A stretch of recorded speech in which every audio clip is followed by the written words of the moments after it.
She vanished 8 months ago, taking his heart and a secret he never knew existed. When Kwon Jae-hyun collides with a heavily pregnant woman on a cold New York street, recognition hits like lightning. Melody, the wife who disappeared. The woman he was told betrayed him. But the timeline doesn't match the lies he was fed, and the child she's carrying changes everything. This is a story about the truths that destroy us, the lies that bind us, and the love that refuses to die even when it should. Hello, fam. Welcome back to Afro-Korean Heartbeat Stories. If you're ready for an emotional mafia romance that will wreck you in the best way, hit subscribe and let's begin. Don't forget to leave a comment telling us where you're watching from. Thank you for your immense support. The collision happened so fast Melody didn't have time to turn away. One moment she was rushing down the Brooklyn sidewalk, her hand pressed against her swollen belly, her worn coat doing little against the November wind. The next, she'd slammed into something solid, warm, and achingly familiar. Her bag dropped, spilling receipts and loose change across the wet pavement. "I'm sorry, I wasn't looking," she started, already bending to gather her things despite the awkward weight of being 8 months pregnant making every movement difficult. Then she saw the shoes. Expensive Italian leather, the kind that cost more than 3 months of her rent. Her gaze traveled upward slowly, taking in the perfectly tailored charcoal suit, the black cashmere coat, the strong hands that had steadied her when she stumbled. She knew before she reached his face. Some part of her had known the instant their bodies collided, recognized him on a cellular level that bypassed logic and reason. Kwon Jae-hyun stood frozen on the sidewalk, his dark eyes wide with shock, his usually composed features cracked open with something that looked like devastation. 8 months had sharpened him somehow, carved away any softness that might have remained. His black hair was longer than she remembered, swept back from his face, and there were new lines around his eyes, around his mouth. He looked older, harder, more like the man she'd fled from and less like the boy she'd fallen in love with. Melody. Her name came out rough, barely more than a whisper. His Korean accent wrapped around the syllables the way it always had, turning her American name into something exotic and strange. She couldn't move, couldn't breathe. For 8 months, she'd lived in terror of this exact moment, had planned and replanned what she would do if he found her. But all her preparations evaporated under the weight of his stare. His gaze dropped from her face, traveling down to where her coat gaped open, to where her hand still rested protectively over the swell of her abdomen.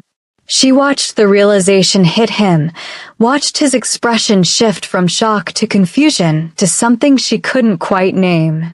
"No," she whispered, finally finding her voice. "No, Jae-hyun, I have to go."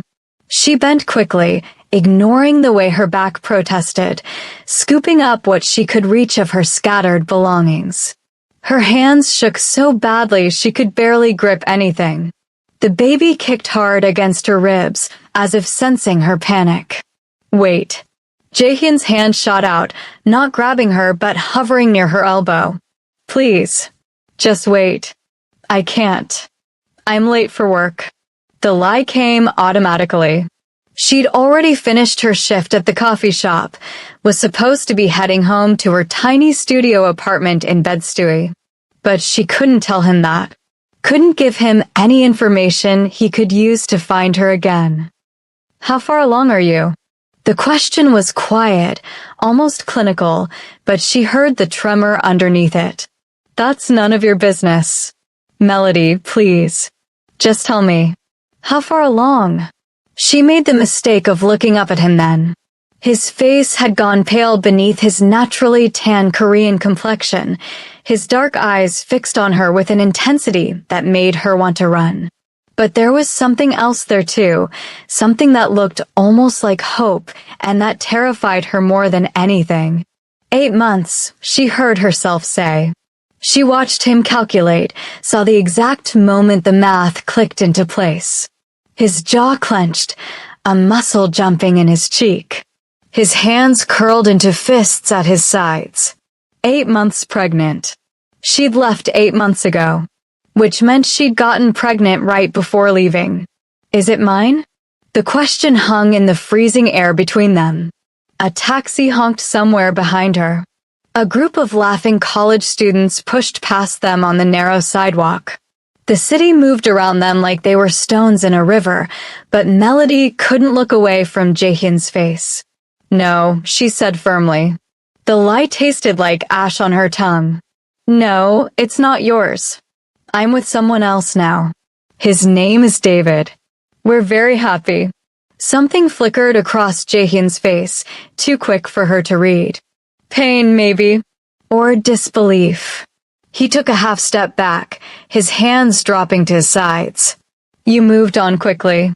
His voice had gone cold, flat. The warmth that had briefly lit his features when he first recognized her had vanished completely, replaced by the mask she remembered all too well. You left 8 months ago and you're 8 months pregnant. That means you got pregnant within days of leaving me. Or, his eyes narrowed as he recalculated. She could see the wheels turning in his mind. Or you were already pregnant when you left, he said slowly. You were pregnant with my child and you ran anyway. No, I told you it's not. Don't lie to me, Melody. I can see it in your eyes. You were pregnant when you walked out. How far along were you? A week? 2 weeks? Did you even know? She said nothing. Let him believe what he wanted. But her silence was answer enough. My God, he breathed. You knew. You knew you were carrying my child, and you still left. You let me spend 8 months thinking you'd betrayed me, moved on, found someone else. When all along you were pregnant with my baby. I had my reasons. What reasons could possibly justify this? What could I have done that was so terrible you had to take my child and disappear? I can't do this. Not here. Not now. She gathered the last of her things and straightened, one hand pressed against her lower back. The baby kicked again, harder this time, and she couldn't quite suppress the wince. Are you all right? Jaehyun asked, concern breaking through his anger. I'm fine. Goodbye, Jaehyun. She walked past him, her heart hammering so hard she thought she might faint. She made it 3 steps before his voice stopped her. Melody. She didn't turn around. If she turned around, if she saw his face again, she might break. She might tell him everything. And the truth would destroy what little piece she'd managed to build. I will find out why you left. I will find out what happened. And when I do, we're going to have a very long conversation about our child. His voice was quiet, but carried the weight of a promise. You can run again if you want, but I'll find you. And this time, I'm not letting you go without answers. Then she heard his footsteps moving in the opposite direction, the tap of expensive leather against wet concrete growing fainter. She stood frozen on the sidewalk until she couldn't hear them anymore, until she was sure he was really gone. Only then did she let out the breath she'd been holding. Only then did she let the tears come. 8 months. She'd stayed hidden for 8 months. And in less than 5 minutes, everything had fallen apart. She walked the 8 blocks to her apartment in a daze, barely registering the cold or the people or the traffic. Her mind kept replaying the moment of recognition, the shock in his eyes, the way his gaze had fixed on her pregnant belly like he was solving an equation. He'd figured it out. He knew the baby was his. And now he would come looking for answers. Her apartment building was a 4-story walk-up with a temperamental heating system and neighbors who fought loudly at 2 in the morning. She'd been here for 6 months, the longest she'd stayed anywhere since leaving. It was supposed to be temporary, just until she saved enough for something better, but the pregnancy had complicated everything. She climbed the stairs slowly, her hand on the railing, pausing on each landing to catch her breath.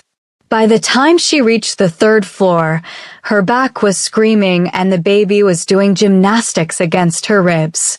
She fumbled with her keys, finally getting the door open, and stumbled inside. The studio was small but clean, barely 400 square feet that served as bedroom, living room, and kitchen all at once. She'd tried to make it cozy with secondhand furniture and cheap prints on the walls, but it still felt temporary, like a place you stayed while waiting for your real life to begin. Melody dropped her bag on the kitchen counter and collapsed onto her bed, not bothering to take off her coat. Her whole body ached.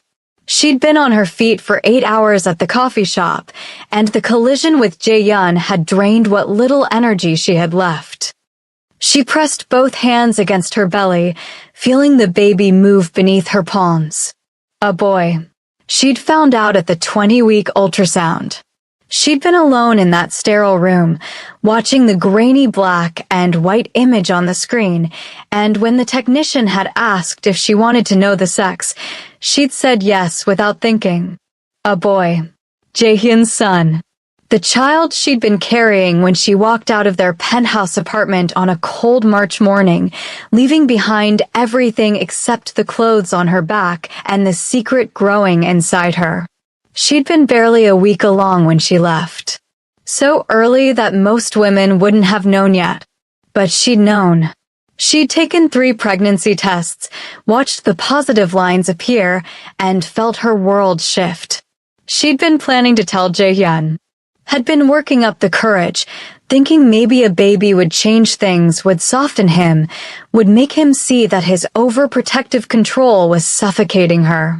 Then she'd overheard the conversation that changed everything. She'd been coming back from buying more pregnancy tests, wanting to confirm what she already knew.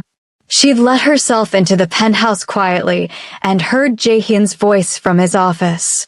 The door was cracked open, and she'd frozen in the hallway, listening. "I don't care what she wants," Jae-hyun had said, his voice cold and hard. "She doesn't leave this apartment without security. She doesn't see friends without me vetting them first.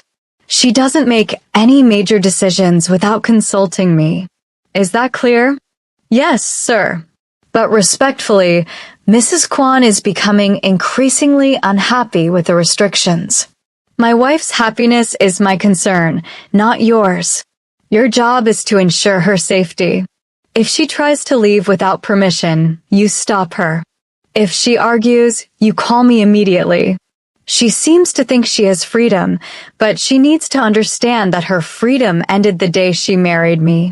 This is for her own good." Melody had stood in that hallway, one hand pressed against her still flat stomach where a life had just begun, and realized she couldn't stay.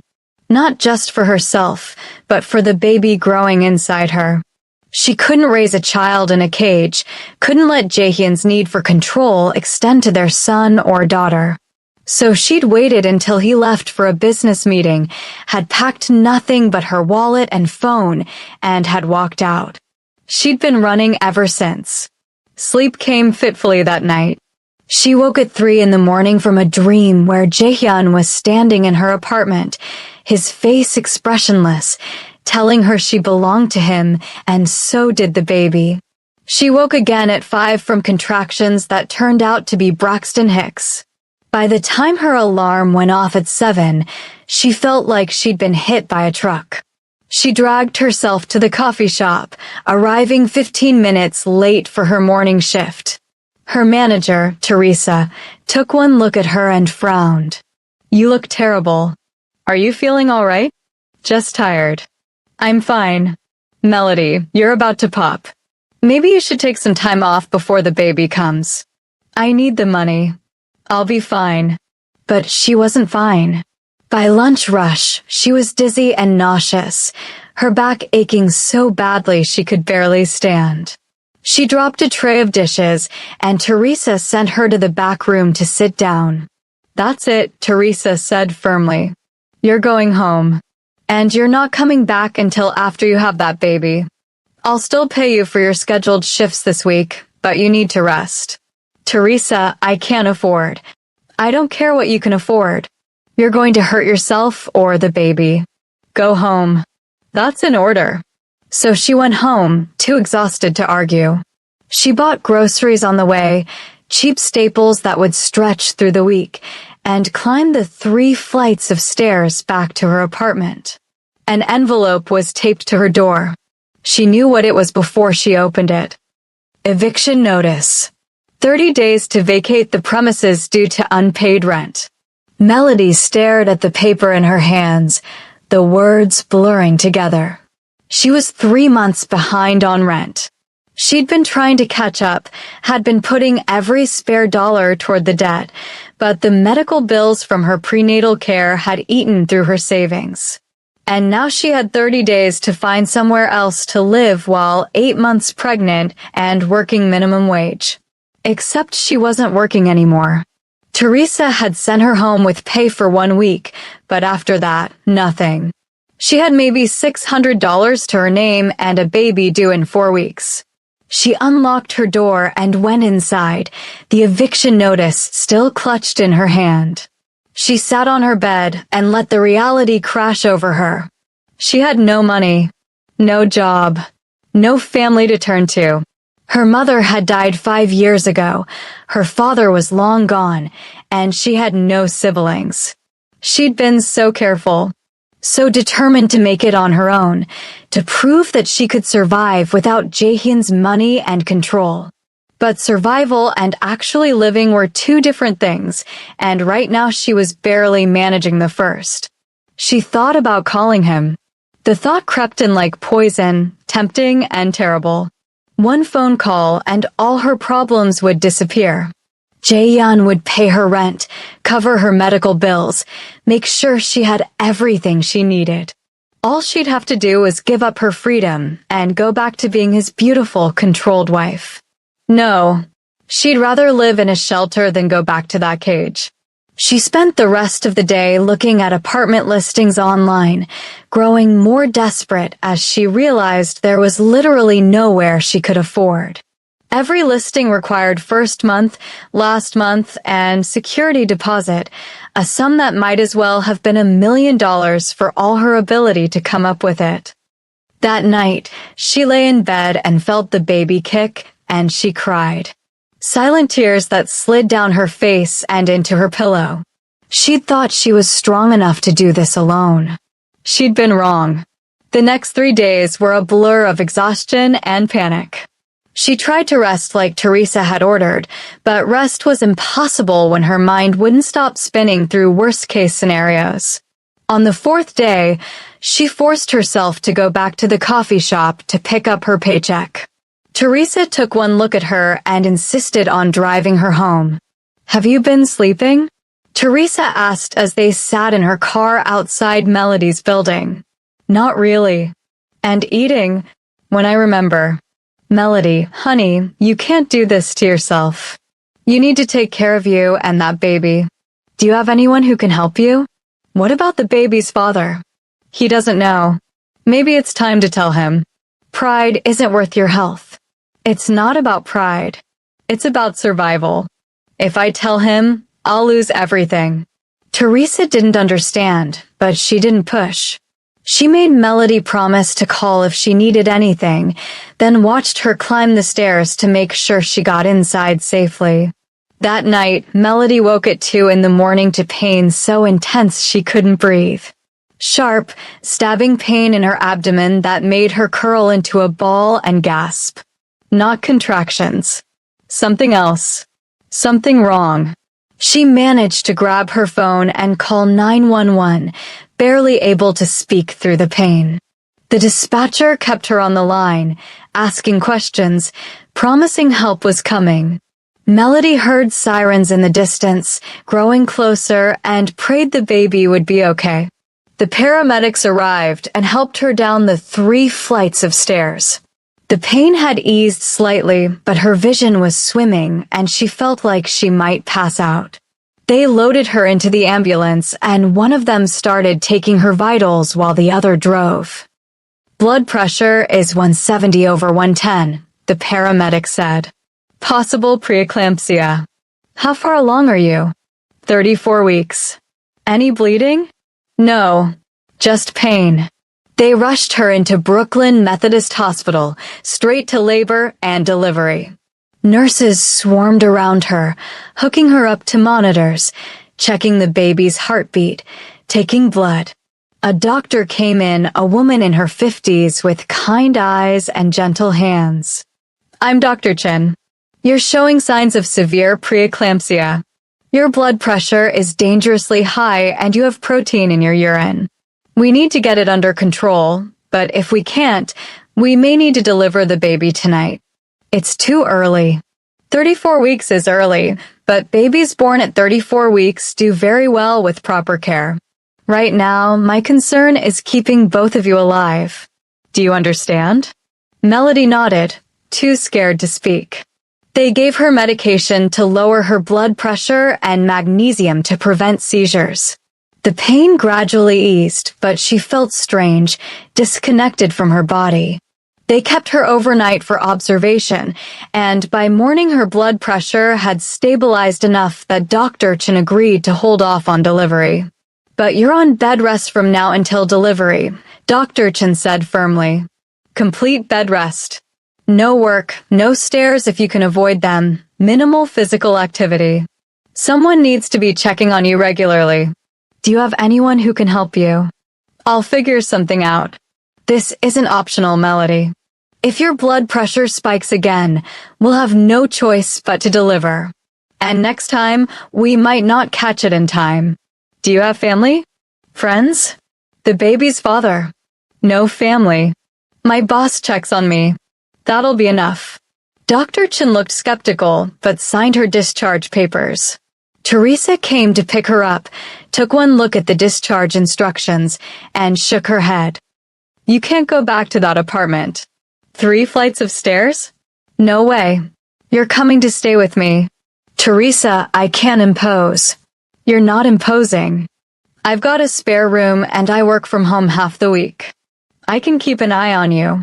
Don't argue. So Melody found herself installed in Teresa's spare bedroom in Queens, surrounded by kindness she didn't deserve. Teresa brought her meals, checked her blood pressure twice a day with a home monitor, and made sure she stayed horizontal as much as possible. But it couldn't last. On the 3rd day, Teresa got a call that her mother in Florida had fallen and broken her hip. She needed to fly out immediately. I'm so sorry, Teresa said, already packing. My sister is a mess and Mom needs someone there. I'll only be gone a few days, maybe a week. Will you be okay? I'll be fine. Go take care of your mom. Call someone if you need help. Promise me. I promise. Teresa left that evening. Melody lay in the quiet apartment, listening to the sounds of the city through the window, and felt the loneliness crash over her like a wave. She was alone again. Completely, utterly alone. That night, she had a dream. Not a nightmare this time, but a memory. She was back in the penthouse, newly married to Jae-hyun, sitting on their bed and watching him sleep. In the dream, she reached out and touched his face, and he'd opened his eyes and smiled at her. A real smile, soft and unguarded. I love you, Dream Jae-hyun had said. More than anything. I'll keep you safe. I promise. She woke crying, her hand pressed against her belly, missing something that had been real once, but had turned toxic. Because the real Jae-hyun had loved her, but his love had become a prison. She'd left before she could tell him about the baby, had run before she could see whether a child would have changed him or made him worse. The next morning, she woke to cramping. Not severe, just uncomfortable, but persistent. She tried to ignore it, tried to rest like the doctor ordered, but by afternoon the cramping had intensified. She checked and there was spotting. Not much, just a little, but enough to make her heart race. She called the hospital. They told her to come in immediately. She called Teresa's number, but it went straight to voicemail. She was probably on the plane. She called 911, but they said it wasn't an emergency. She should take a car service or taxi to the hospital. She had $18 in her wallet. Not enough for a taxi from Queens to Brooklyn. She could take the subway, but the thought of navigating stairs and crowded platforms while cramping and spotting terrified her. She sat on the edge of Teresa's guest bed, her phone in her hand, staring at the contact list. There was only one person who could help her.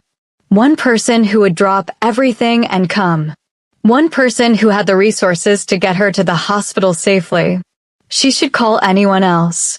Should call Teresa's neighbor or a car service and figure out the money later. Should do literally anything except what she was about to do. But the baby came first. Her pride, her fear, her need for independence, none of it mattered as much as making sure her son was safe. She scrolled through her contacts until she found it.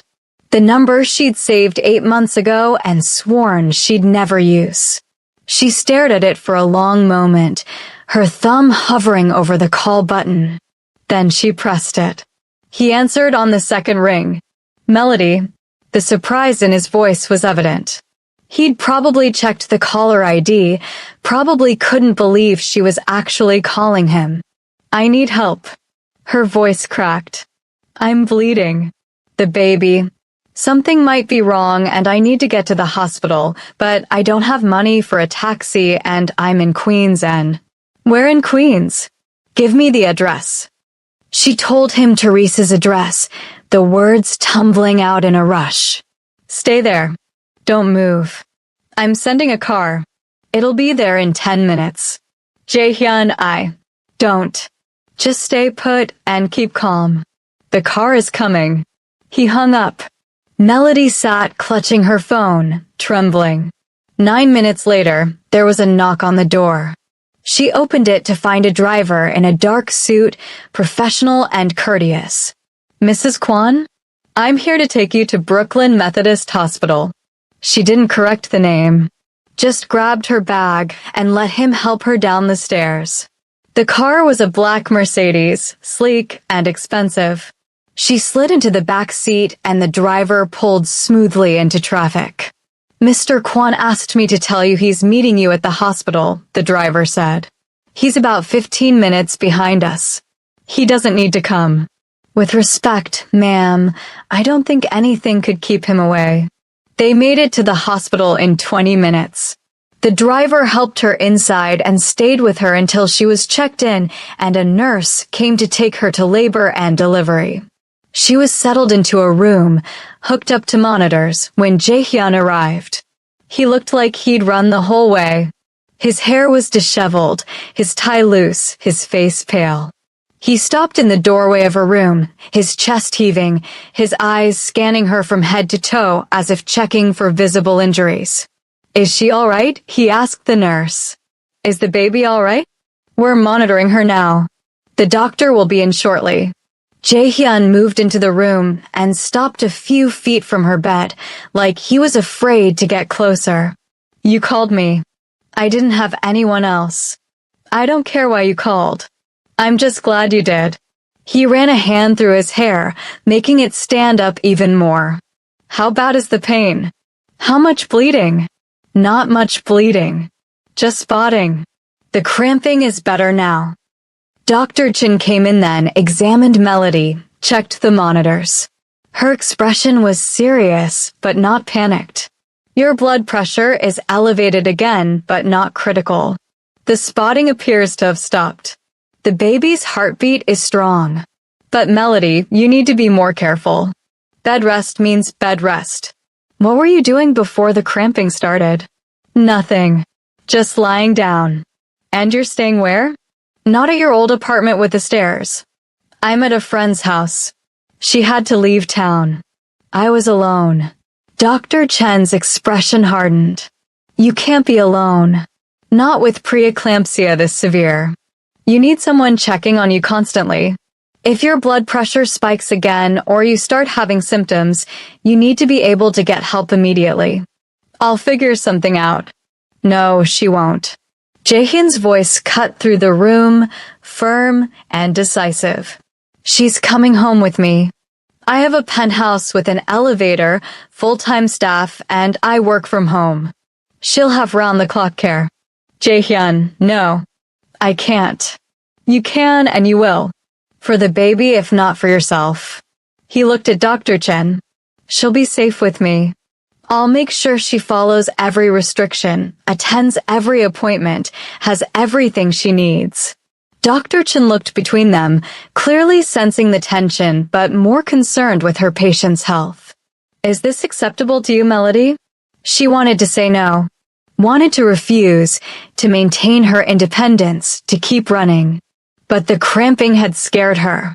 The spotting had terrified her. And she was so tired of fighting alone. Just until the baby comes, she heard herself say, "Then I'm leaving." Agreed, Jaehyun said immediately. "Whatever you want. Just let me help you." Dr. Chin kept her overnight for observation. Jaehyun stayed in a chair beside her bed, refusing to leave even when she told him to go home and get rest. She woke several times during the night to find him still there, sometimes sleeping, but mostly just watching her with an expression she couldn't decipher. In the morning, Dr. Chin discharged her with strict instructions and a warning that they might need to induce labor early if her condition worsened. Jaehyun had already arranged everything. A car waited outside to take them to his penthouse. His assistant had picked up her things from Teresa's apartment. The penthouse was exactly as she remembered. Floor-to-ceiling windows overlooking Manhattan, minimalist furniture, expensive art on white walls. The guest room had been prepared for her, the bed made with soft white linens, fresh flowers on the nightstand. "You don't have to stay in the guest room," Jaehyun said carefully. "The master bedroom is yours if you want it. The guest room is fine. All right. I've hired a nurse to check on you during the day. She'll be here at 9 tomorrow morning. If you need anything at night, anything at all, my room is just down the hall. Don't hesitate. Thank you." He lingered in the doorway, like he wanted to say more. Finally, he spoke. "I know you don't trust me. I know you have every reason not to. But I meant what I said at the hospital. You're safe here. Both of you. I won't try to keep you here after the baby is born. If you want to leave, you can leave. But for now, please, just rest and let me take care of you." She nodded, too tired to argue. He left, closing the door softly behind him. She lay back on the bed and stared at the ceiling, wondering what she'd just agreed to. The nurse arrived the next morning as promised. Her name was Patricia, a middle-aged woman with a warm smile and efficient manner. She checked Melody's blood pressure, took her vitals, made sure she was eating properly. "Your blood pressure is still high but stable," Patricia said. "We'll keep monitoring it. Are you feeling all right? Any pain, dizziness, vision changes?" "No, just tired." "That's normal. Rest as much as you can." Jaehyun kept his distance for the first few days. He worked from his home office, came out for meals, checked on her briefly in the evenings. He was polite, careful, never pushing for more than she was willing to give. It was so different from the man she'd left that she didn't know what to make of it. On the fourth day, she woke to voices outside her door. Jaehyun and someone else, speaking in rapid Korean. She caught enough to understand they were arguing about something, but not what. Then silence. A few minutes later, Jaehyun knocked on her door. "Come in." He entered carrying a folder, his expression troubled. "I need to talk to you about something. About why you left." Her heart started racing. "I don't want to talk about that. I know. But I need you to hear this. Please." He sat in the chair near her bed, the folder resting on his lap. "After you left, I was angry. Hurt. I couldn't understand why you'd just disappear without explanation. So I had people investigate. I thought maybe someone had threatened you, or you'd gotten into some kind of trouble. Jae-hyun, please, let me finish. He opened the folder. What they found was this. Documents showing that someone had been feeding you information designed to make you afraid of me. Edited recordings of conversations taken out of context. Fake incident reports about my business dealings. Someone wanted you to leave, and they manipulated you into doing it. Melody stared at him. What are you talking about? The conversation you overheard. The one about restricting your movements, about controlling your life. It was real, but it wasn't about you. It was about my mother. Your mother. She'd been diagnosed with early-stage dementia. She kept trying to leave her apartment alone and getting lost. I'd hired security to keep her safe, to make sure she didn't wander off or get hurt. That conversation you heard was me giving instructions about her care. Melody felt the room tilt. No, that doesn't make sense. He said Mrs. Kwon. He was talking about me. My mother is also Mrs. Kwon. And the conversation was deliberately played where you would overhear it by someone who wanted you to think I was trying to control you. Someone who had access to our apartment, who knew your schedule, who could manipulate situations to plan out. He pulled out papers from the folder. Someone who had every reason to want you gone. Who? My cousin, Yuna. She'd been in love with me since we were teenagers. When I married you, she saw you as an obstacle. So she started working on you slowly, feeding you doubts, making you afraid.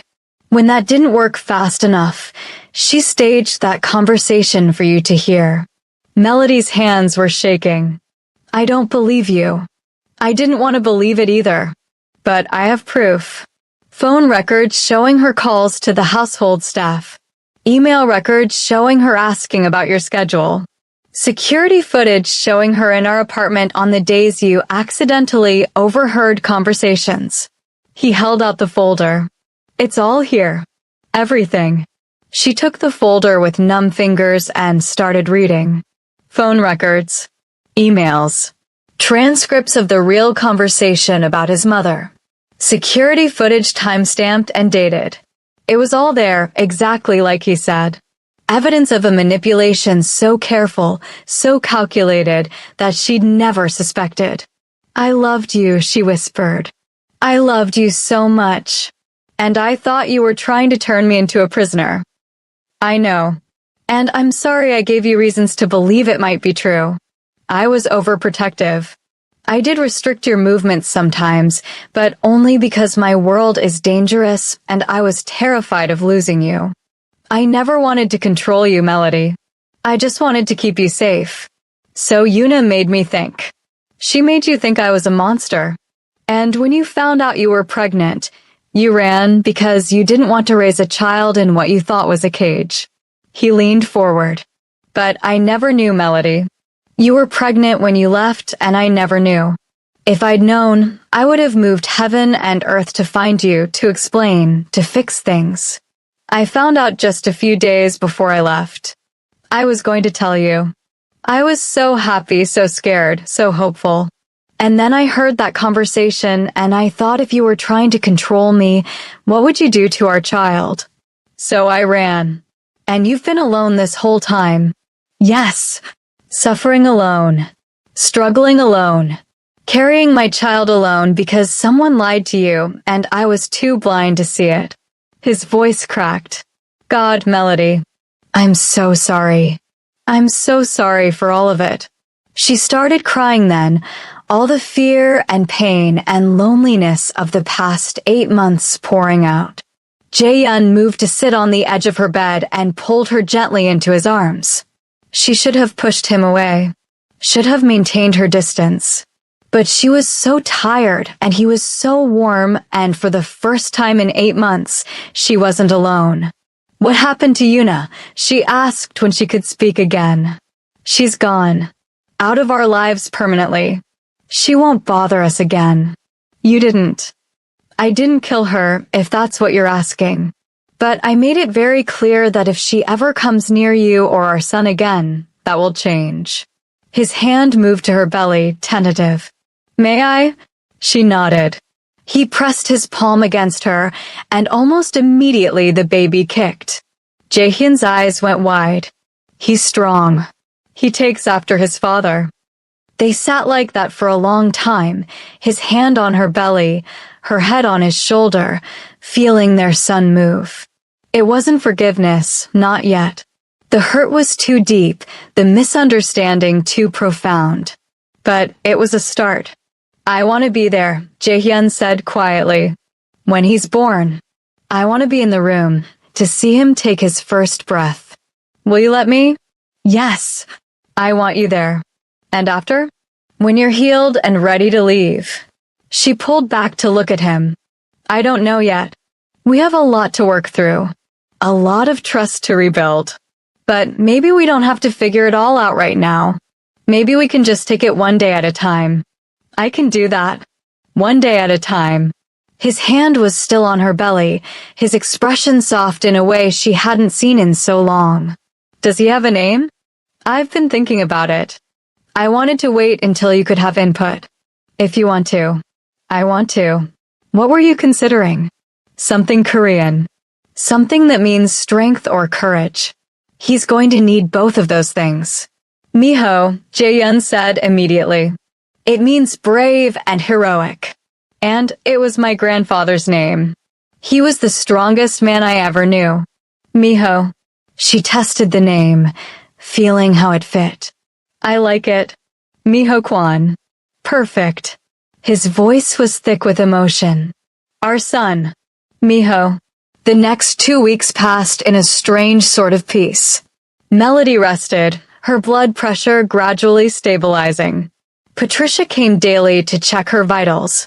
Jaehyun worked from home, always available if she needed anything. They ate meals together, talked carefully about neutral topics, slowly learning how to be around each other again. He told her about his work, the legitimate business ventures and the less legitimate ones. He didn't hide anything, didn't try to make himself look better than he was. He dealt in information, in protection, in services that existed in gray areas. He had power and money and connections that reached into every corner of New York's underworld. I know what I am, he said one evening over dinner. I'm not a good man by most people's standards. But everything I do with purpose. I protect people who can't protect themselves. I punish people who deserve punishment. I exist in the spaces where the law can't or won't reach. Does that include what you did to Yuna? Yes. The law wouldn't have touched her for what she did. Emotional manipulation isn't illegal. But what she did to us, to our family, deserved consequences. So I gave her a choice. Disappear and start over somewhere far from here, or face me. She chose to disappear. With money. Enough to survive, not enough to be comfortable. She'll have to work for the first time in her entitled life.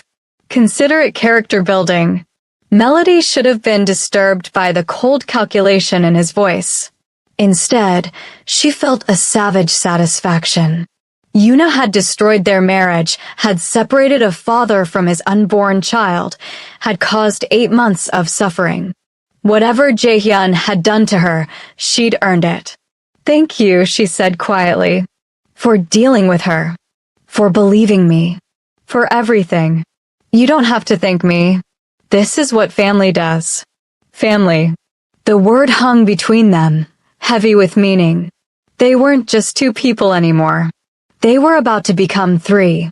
Whether they stayed together or separated after the baby was born, they would always be connected by their son. On a Tuesday morning, 3 weeks after moving into the penthouse, Melody woke to wetness between her legs. Not spotting this time. Her water had broken. She felt the first contraction hit, a tight band of pressure wrapping around her belly, and knew it was time. Jaehyun. She called out, trying to keep her voice calm. Jaehyun, it's happening. He burst into her room 30 seconds later, barefoot and shirtless, his hair sticking up like he'd been sleeping. The baby? My water broke. We need to go to the hospital. He transformed instantly from sleepy to focused. He grabbed his phone, made calls while helping her stand. A car was already waiting downstairs by the time they made it to the elevator. Jaehyun had a bag packed for her, had been ready for this moment for weeks. The drive to Brooklyn Methodist took 20 minutes.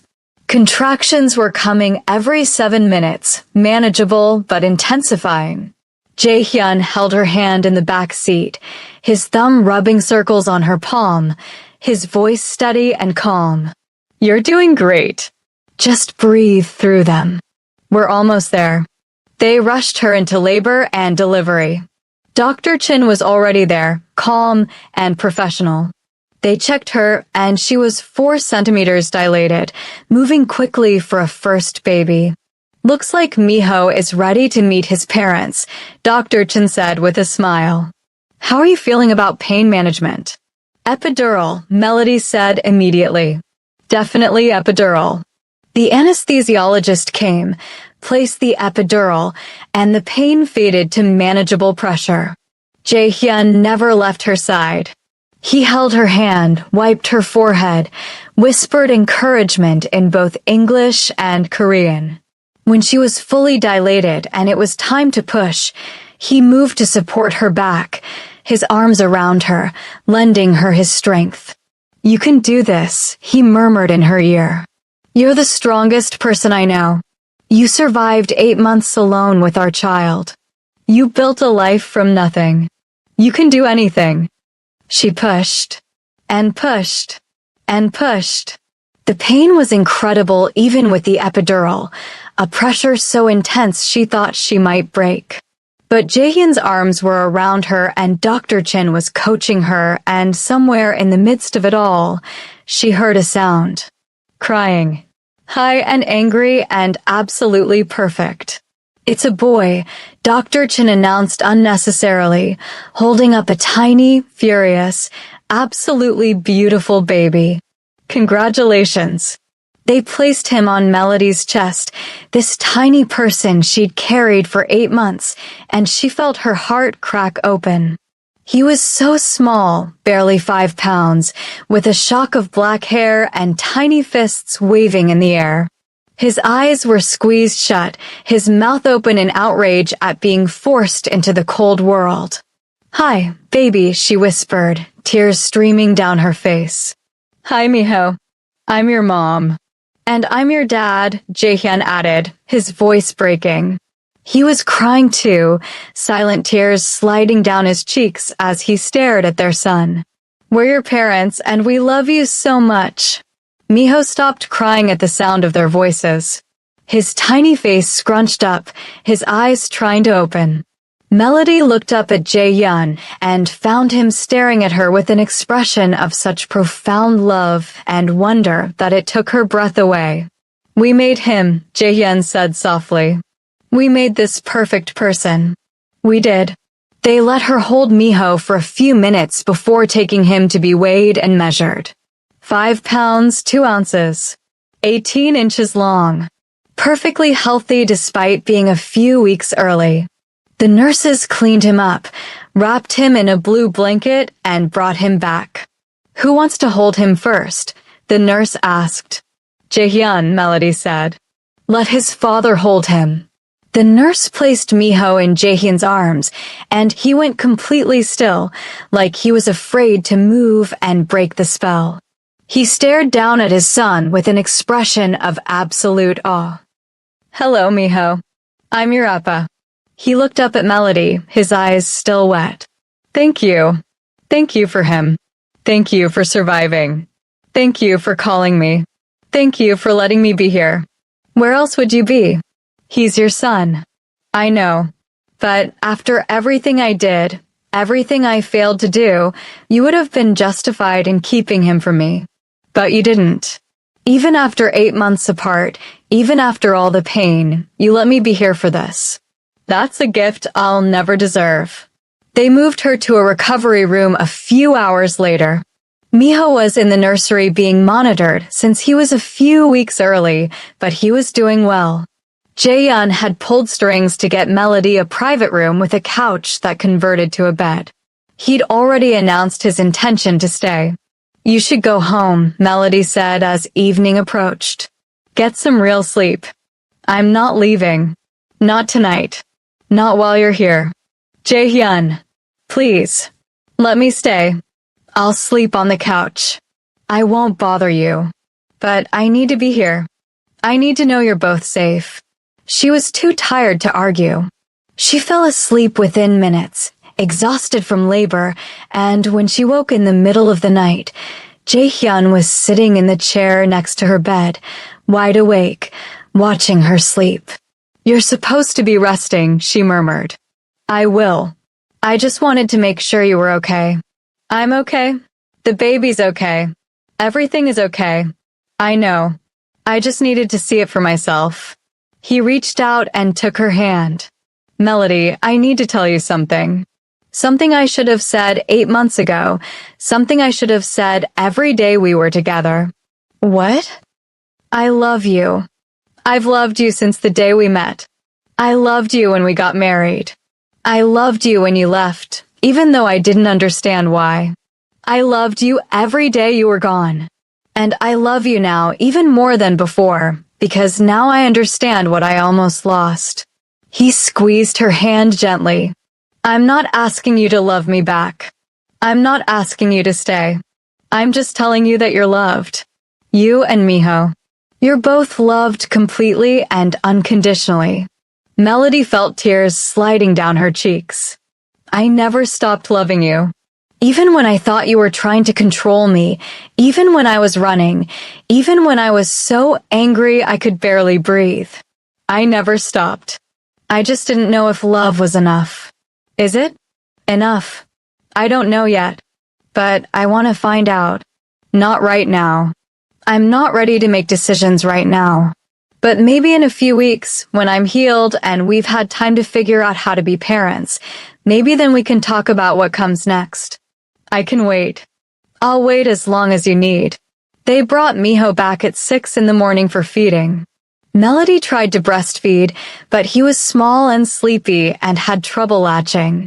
The lactation consultant helped, patient and kind, and eventually Miho figured it out. Watching him nurse, his tiny hand wrapped around her finger, Melody felt a surge of fierce, protective love so intense it hurt. "He's perfect," Jaehyun said softly, watching from his chair. "Absolutely perfect. He is. We did good. You did good. I just contributed genetic material. You grew him, carried him, kept him safe when I didn't even know he existed. And now we keep him safe together." They kept them in the hospital for 3 days since Miho was early and they wanted to monitor him. He gained weight, passed all his tests, and proved he could regulate his temperature and breathing on his own. On the morning of discharge, Jaehyun arrived with a car seat already installed in the Mercedes and an outfit for Miho to wear home. "I didn't know what to get," he admitted. "So I bought 6 different outfits and let the nurses pick." Melody laughed, the sound feeling strange and wonderful. When was the last time she'd laughed? Months ago, maybe longer. But looking at Jaehyun holding up tiny onesies with serious concentration on his face, she couldn't help it. They dressed Miho in soft blue cotton covered in little clouds. He looked impossibly tiny in the car seat. The drive back to the penthouse was nerve-wracking, every bump and turn making Melody's heart race. But they made it safely, and Jaehyun carried the car seat up like it contained the most precious cargo in the world, which it did. The penthouse had been transformed. The guest room where Melody had been staying now contained a crib, a changing table, a rocking chair, shelves full of baby supplies. Everything soft and neutral and perfect. "When did you do all this?" Melody asked, staring around the nursery. "While you were in the hospital. I wanted it ready for when you came home." He set the car seat down gently. "I hope it's okay. If you don't like anything, we can change it. It's perfect. It's all perfect. Those first few days were a blur of feeding and diaper changes and exhaustion. Miho ate every 2 hours, which meant no one slept for more than 90 minutes at a time. Melody was sore and tired and overwhelmed. But she wasn't alone.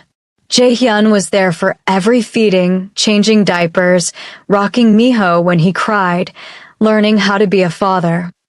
One night, about a week after coming home, Melody woke at 3 in the morning to silence. Panic flooded her. Why wasn't Miho crying? Was he breathing? Was he okay? She threw off her covers and rushed to the nursery. She found Jaehyun sitting in the rocking chair, shirtless, Miho asleep on his bare chest. He was singing softly in Korean, a lullaby she vaguely recognized. His hand covered most of Miho's tiny back, rising and falling with each breath. He was fussing, Jaehyun whispered when he noticed her in the doorway. I didn't want him to wake you. The skin-to-skin seems to help him settle. Melody's heart melted. This dangerous man who ran an empire from the shadows, who inspired fear in his enemies and commanded respect from everyone, was sitting in a rocking chair at 3 in the morning singing lullabies to their son. And he looked happier than she'd ever seen him. You're going to be a good father, she said softly. I'm going to try. He deserves the best. You both do. She went back to bed, but couldn't sleep. She lay staring at the ceiling, thinking about choices and second chances. Thinking about the life she'd built alone versus the life they could build together. Thinking about Miho and what he deserved. A few days later, Patricia came for a postpartum checkup. She examined Melody, checked her incision, asked about her emotional state. How are you feeling mentally? Any signs of postpartum depression or anxiety? I'm tired. Overwhelmed sometimes. But I think that's normal. It is. But I want you to know the signs to watch for.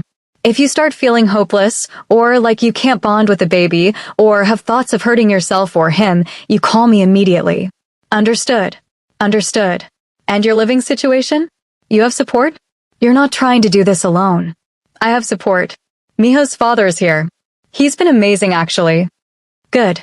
That makes a huge difference. Patricia packed up her equipment. You're healing well physically. Your blood pressure is back to normal. Just keep resting when you can and don't try to do too much too soon. After Patricia left, Melody found Jaehyun in the nursery, standing over Miho's crib and watching him sleep with that expression of wonder that still hadn't faded. We need to talk, she said quietly. He tensed, and she realized he thought she was about to tell him she was leaving. Okay, let's go to the living room. They settled on the couch, maintaining careful distance between them. Jaehyun's hands were clasped tightly together, his jaw set, bracing himself for bad news. I've been thinking, Melody started, about what comes next, about what I want. And I don't want to leave. Not yet. Not until we've really tried to fix what broke between us. She took a breath. I want to go to counseling. Both of us. Together and separately. I want us to learn how to communicate better, how to trust each other again. I want to understand why you were so overprotective, and I want you to understand why that terrified me. I want to build something new instead of trying to go back to what we had before. Hope flickered across his face. You want to try again? Really try. I want to try. Not for Miho, though he's part of it. But for us. Because despite everything, despite all the pain and misunderstanding, I still love you. And I think you still love me. And maybe that's enough to build on. It's more than enough. It's everything. He reached out slowly, giving her time to pull away, and took her hand. I'll do whatever you need. Counseling, therapy, whatever it takes. I'll be completely honest, even when it's hard. I'll respect your boundaries, even when my instinct is to protect you by controlling the situation. I'll be the partner you deserve. And I'll try to communicate better instead of running when things get hard. I'll try to trust you, even when it's scary. I'll give you the chance to prove you've changed. Thank you. His voice broke. Thank you for this chance. I won't waste it. They found a therapist who specialized in couples counseling, a woman named Dr. Sarah Kim who understood the dynamics of their relationship without judgment. The first session was hard. They talked about the conversation Melody had overheard, about Yuna's manipulation, about Jaehyun's need for control and Melody's need for freedom. You both have valid fears, Dr. Kim said. Jaehyun, your world is dangerous. Your need to protect Melody isn't irrational. But Melody, being protected shouldn't mean being imprisoned. The question is whether you two can find a middle ground where you both feel safe. It took time. Weeks of sessions, of hard conversations, of learning how to fight fair and communicate clearly. Jaehyun worked on loosening his grip, on asking instead of demanding, on trusting Melody to make her own choices. Melody worked on not running at the first sign of conflict, on speaking up before resentment built, on trusting that Jaehyun's protection came from love and not a desire to control. Miho grew. 1 month old, then 2, then 3. He started smiling, started following them with his eyes, started grasping toys. Watching Jaehyun with their son was Melody's favorite thing. He was patient and gentle, singing Korean lullabies and talking to Miho in both languages, determined their son would grow up bilingual. 3 months after Miho's birth, Melody woke one morning to find Jaehyun already up, standing by the nursery window with Miho in his arms, the morning sun painting them both gold. "What are you thinking about?" she asked from the doorway. "How lucky I am. How close I came to losing this." He turned to look at her. "If you hadn't called me that day, if you'd been too proud or too scared, I might never have known about him. I might have lost you both. But you didn't. We're here. We're trying. We're doing more than trying. We're succeeding." He walked over and kissed her forehead, careful not to jostle Miho. "I know we're taking things slow. I know we're still rebuilding trust. But I need you to know something. This, right here, you and me and our son. This is what power really looks like. Not money or fear or control. This. Family. Love. That's the only power that matters." Melody felt tears prick her eyes. "When did you get so wise?" "When I almost lost everything that mattered and had to figure out what was worth fighting for." He looked down at Miho, who was dozing peacefully in his arms. "I used to think strength meant never showing weakness. Never backing down. Always being in control. But real strength is admitting when you're wrong. Asking for help. Changing when you need to change. You taught me that. We taught each other." For months after Miho's birth, Teresa came to visit. She'd been away dealing with her mother's recovery, had stayed in Florida longer than expected, and was finally back in New York. She arrived at the penthouse with gifts for Miho and eyes full of questions. "So," she said after cooing over the baby, "you and the mysterious father worked things out? We're working on it. It's complicated. Honey, anything worth having is complicated. But you look happy. Happier than I've ever seen you. That's what matters." "I am happy. Scared sometimes, but happy." "Good. You deserve happy." Teresa looked around the penthouse, taking in the obvious wealth. "He treats you right? Respects you." "He does. He made mistakes, bad ones, but he's trying to fix them. We both are." "Then I'm glad. You and that baby deserve the best." 6 months after Miho's birth, on a cold September evening, Jaehyun asked Melody to have dinner with him. Not in the penthouse, but out.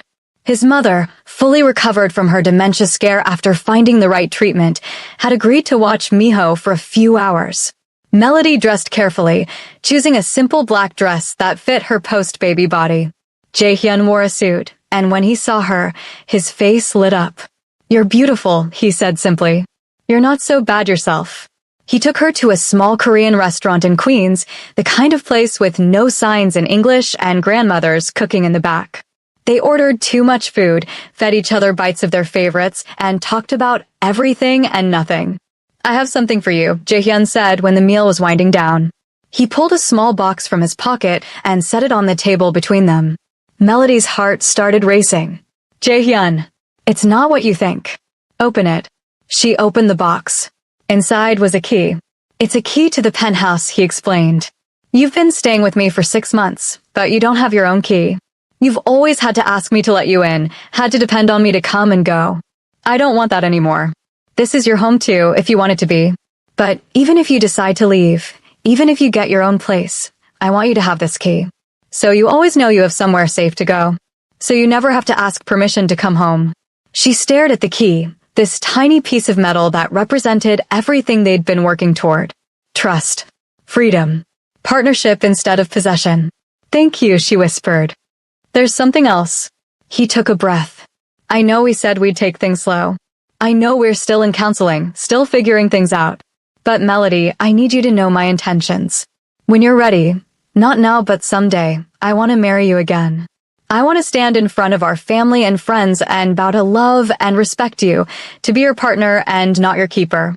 I want to choose you every day, and I want you to choose me back. But only when you're ready. Only when you trust me completely.